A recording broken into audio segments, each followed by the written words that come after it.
والصلاة والسلام على عباده الذين اصطفى.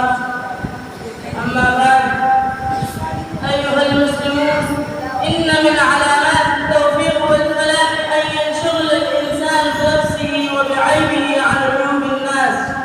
نعم، إن من أعظم علامات التوفيق والسعادة أن ينشغل الإنسان بنفسه وبعيبه عن عيوب الناس. لماذا كان هذا من علامات التوفيق؟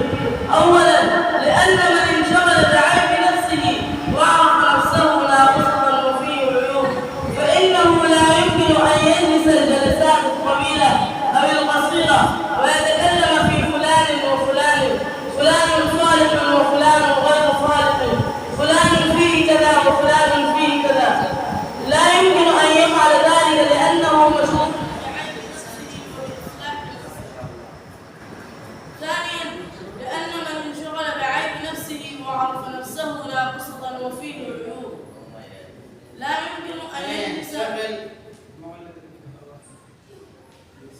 ثانياً، لأن من انشغل بعيب نفسه وعرف نفسه ناقصة وفيه عيوب فإنه لا يمكن أن يجلس الجلسات الطويلة أو القصيرة ويتكلم في فلان وفلان، فلان صالح وفلان غير صالح. لا يمكن أن يفعل ذلك لأنه مشغول بعيب نفسه وبإصلاح نفسه.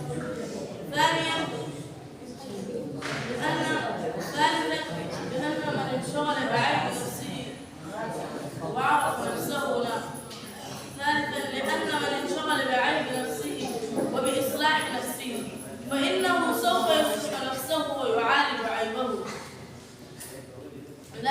والمسلم مطالب بأن يسعى في تزكية نفسه وبإصلاح نفسه. وأخيراً، أسأل الله أن يرزق الجميع العلم النافع والعمل الصالح. أقول قولي هذا، أستغفر الله لي ولكم ولكل مسلم، واستغفروه إنه هو التواب الرحيم.